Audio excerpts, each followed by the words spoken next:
Hello, मी पल्लवी. तर तुमचं माझ्या आणखी एका नवीन ब्लॉगमध्ये मनापासून स्वागत करते.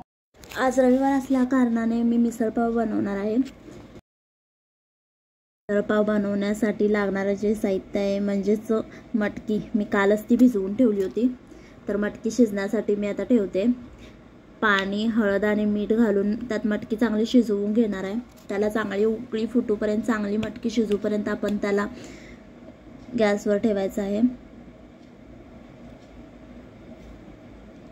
आणि नंतर पण त्याच पाण्याने मटकीसाठी यूज केलेल्या पाण्याने आपण मिसळसाठी लागणारी आमटी देखील बनवणार आहोत.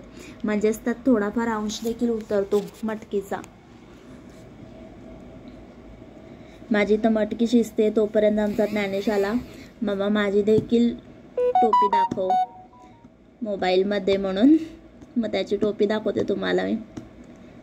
तर त्यासाठी लागणारा मसाला म्हणजेच खोबरं आणि कांदा जरा तेलात परतून घेतलेला आहे. चांगलं भाजून झालं की मिक्सरला लगेच वाटून घेणार ते.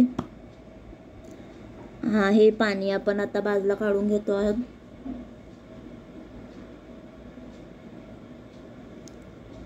ते पाणी बाजूला काढून झालं लगेचच मी तेल तापाय ठेवलं. त्यात लसूण आणि वाटून घेतलेलं खोबरं आणि कांद्याची पेस्ट घालून घेतली. त्यात लगेच सगळे मसाले म्हणजेच मीठ, हळद, काळा मसाला,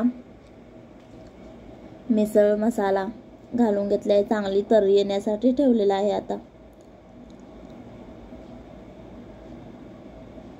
तर असं झालेलं आहे आपलं मिसळ तयार.